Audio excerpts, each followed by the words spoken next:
예, 안녕하세요. 예, 직접 뵙는 건 처음이죠. 예, 지금 그 코로나 시국인 가운데서 이런데도 노예를 참석하라고 해서 나왔습니다. 전도 목사, 무임 목사도 참석을 하라고 하네요. 그러면 좀 이따 뵙도록 하겠습니다.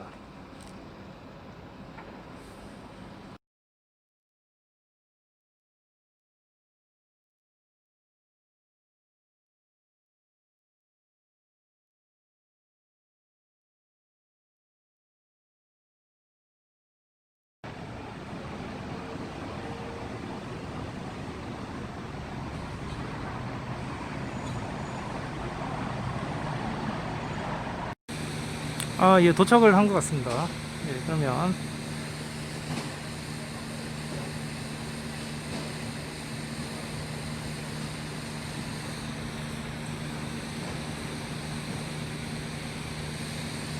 예, 좀 이따 뵙도록 하겠습니다.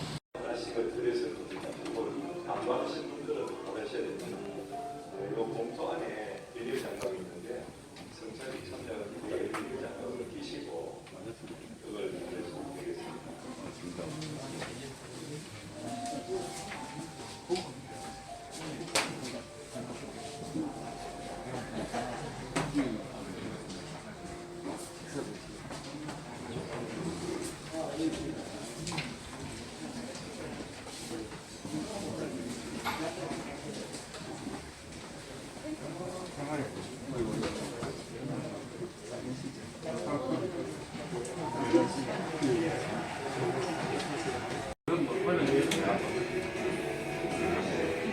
조용하게 앉아.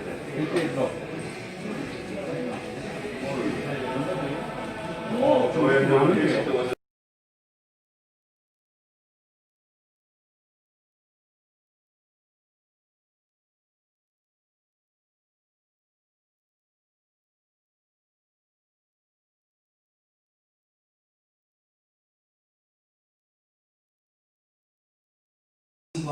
또 노력을 기울이고 그분이 누구인지에 대해서 알려고 하는 움직임이 많았어요. 그리고 많은 토론도 일어났고 그렇게 해서 결국적으로 예수님에 대해서도 잘 알고 믿는 그런 기독교가 되었습니다. 그런데 성령은 오순절 강림 사건 이후로부터 성령에 대해서 우리가 알게 되는데 하나님만 인정하든지 하나님과 예수님만 인정하든지 하면 이단이 되는 것 다 알잖아요. 우리는 그래서 성령이 그 속에 들어가는 삼위일체 신앙을 우리는 배우고 그 삼위일체 신앙을 아멘하면서 살아가게 되는 겁니다. 그래서 이 성령을 뺄 수가 없고 성령도 하나님과 방문한 위치에서 우리는 영광도 올리고 그 은혜와 역사도 동일하다는 이 신앙을 가지고 고백하면서 나아가는 기독교가 된 것입니다.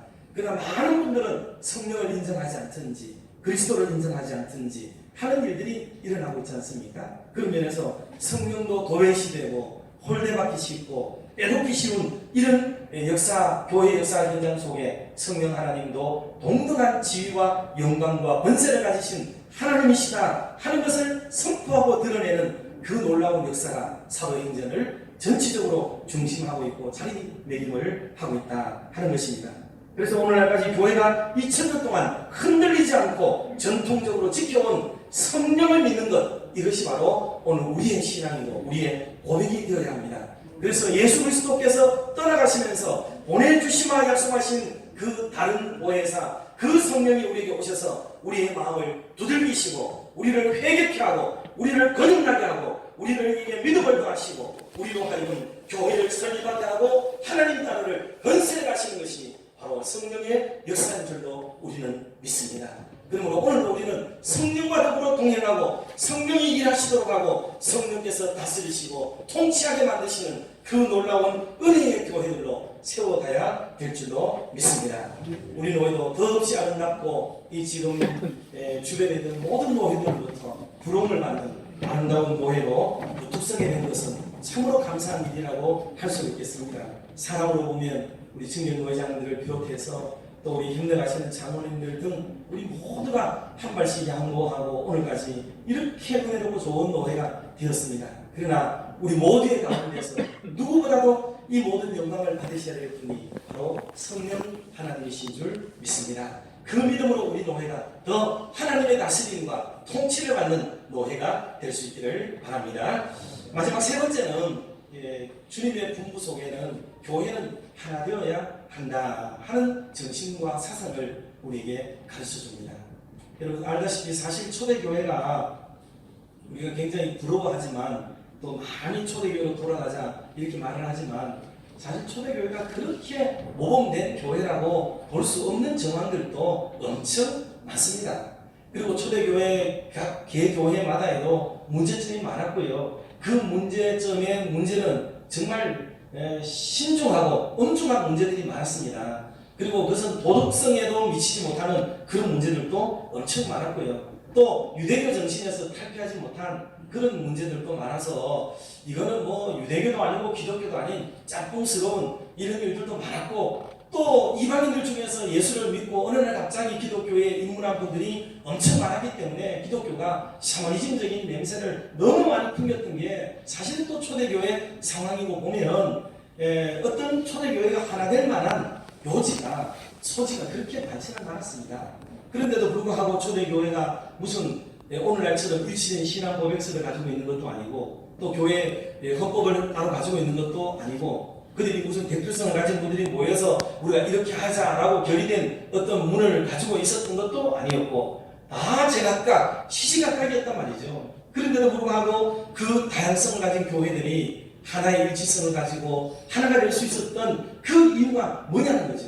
그게 바로 성령이 다스리시고 통치하는 그 나라였기 때문이고 나와 너 모두가 하나님의 다스리심을 받는다는 이 큰 믿음 안에서 교회는 일치할 수가 있었던 것을 우리가 알게 되는 것입니다. 사람이 사람을 지배하고 다스리려고 할 때는 언제나 거기는 반동이 일어나죠. 리바운드가 일어나서 시끄러워질 수밖에 없어요. 그러나 하나님의 성령께 의탁하고 성령이 다스리고 통치하는 그 하나의 관점을 시선을 가지게 될 때에 온 교회는 하나 된다는 것을 보여주는 것이 사실은 초대교회라고 볼 수가 있습니다. 다시 말씀을 드리지만 고린도 교회를 비롯해서 그 수많은 문제점을 가졌던 교회들이 은사 때문에도 시끄러워졌고 많은 문제가 많았지만 내가 받은 은사만 귀하고 중요한 게 아니라 네가 받은 은사도 하나님의 성령에 의해서 받은 은사이고 그러니 존중하고 그것을 높여주고 남을 나보다 낫게 여기는 이런 믿음 속에 교회는 하나 되는 은혜를 누리게 되었습니다. 은사는 다르고 모양은 달랐지만 성령은 오직 하나이다.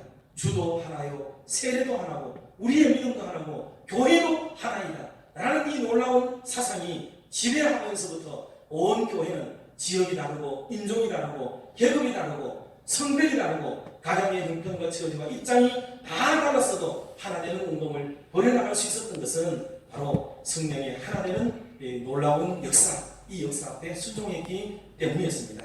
그러므로 초대교회가 사도행전 속에서는 사실 유대교에서 기독교로 넘어온 분들이 이방인들 중에서 기독교가 된 사람들을 배척하고 받아들이지 않으려는 경향성을 많이 보였습니다. 이것 때문에 충돌이 많았고요. 또 베드로와 유대교 중심으로 복음을 전해야 된다고 믿고 있었던 유대교와 또 이방인들에게도 복음을 전해야 된다고 하는 바울과의 충돌도 이거는 쉽지 않은 문제였지 않습니까? 이런 여러 갈등과 아픔이 있었음에도 불구하고 교회들은 계속 연합된 마음으로 일치운동을 펼쳐나갔습니다. 그래서 하나님은 인종을 넘고 또 종족의 장벽을 넘고 언어의 장벽을 넘고 생각과 살고 있는 바운더리를 다 넘어서서 모두를 통합하고 하나 되게 만드시는 그 은혜의 역사가 사도행전에 정확하게 펼쳐지는 것을 보여주고 있습니다. 그러므로 우리 하나님은 결코 편협되거나 겉으로 사람을 판단하거나 인종으로 사람을 가르거나 사람을 차별하는 하나님이 아니시오. 모두가 하나됨을 원하신다는 것을 우리에게 보여주셨습니다.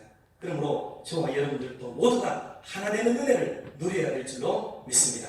제가 성경 몇 구절만 읽어드리고 말씀을 맺겠습니다. 사도행전 10장 28절 이르되 유대인으로서 이방인과 교제하며 가까이 하는 것이 위법인 줄은 너희도 알거니와 하나님께서 내게 지시하사 아무도 속되다 하거나 깨끗하지 않다 하지 말라 하시기로. 베드로가 이 가이사랴 교회에 가서 한 말이었습니다. 그 이방인들의 한복판에 가서 유대인이나 이방인이나 다르지 않다 하는 것을 선포하는 거죠. 사마리아 교회에 성령이 임했다 그러니까 이 성령은 유대인에게만 임해야 되는데 어떻게 이방인들에게 성령이 임할 수 있다는 말인가 라는 보고를 받았을 때 예루살렘 교회가 떠들썩했지만 사도들이 가서 보고 정말 여기도 성령이 임했구나 라는 것을 알게 되어지고 이방인들에게까지 성령이 임하는 것을 받아들이는 넉넉한 마음을 보였습니다. 베드로가 입을 열어 말하되 내가 참으로 하나님은 사람의 외모를 보지 아니하시고 각 나라 중 하나님을 경외하며 의를 행하는 사람은 다 받으시는 줄 깨달았도다 라고 10장 34절 35절에서 말씀했고요. 그런즉 하나님이 우리가 주 예수 그리스도를 믿을 때에 주신 것과 같은 선물 성령의 은사를 그들에게도 이방인에게도 주셨으니 내가 누구이기에 하나님을 능히 맡겠느냐 하니라 라고 말하면서 예루살렘 교회 그 보수파 유대인 성도들에게 이방인들에게 일어나는 현상들을 설명하면서 힘주어서 말했던 베드로의 가르침이 바로 이거였습니다. 또 마음을 아시는 하나님이 우리와 같이 유대인 크리스찬들을 말하죠. 그들에게도 이방인 그리스도인들을 말합니다. 성령을 주어 증언하시고 믿음으로 그들의 마음을 깨끗이 하사 그들이나 우리나 차별하지 아니하셨느니라 라고 말씀한 사도행전 15장의 말씀도 중요하게 핵심적으로 살펴보아야 될 말씀입니다.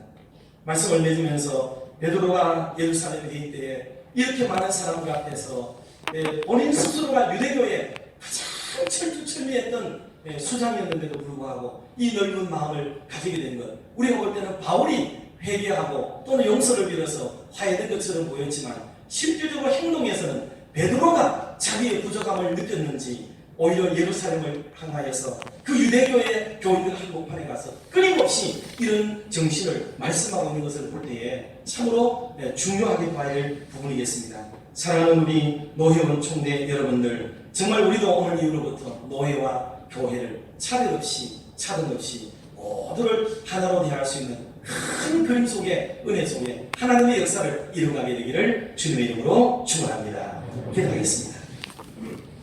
사랑 많으신 하나님 아버지, 헤어져 있던 우리 사랑하는 노회원들과 모든 총대 장로님들이 오늘 부름 있고 한자리에 올라와서 또 찬송하고 기도하고 말씀 들으며 오늘 회무를 시작하려고 합니다. 은혜 베풀어 주사 하나님이 기뻐하시는 아름다운 결의를 하게 하시고 이후로도 우리 노회가 차별 없는 좋은 노회가 되어져서 지금까지도 따가운 아름답고 소문난 것이 이후로도 더욱더 칭찬 일색으로 또 성장 부흥 발전하는 아름다운 노회가 되도록 주장하여 주시옵소서.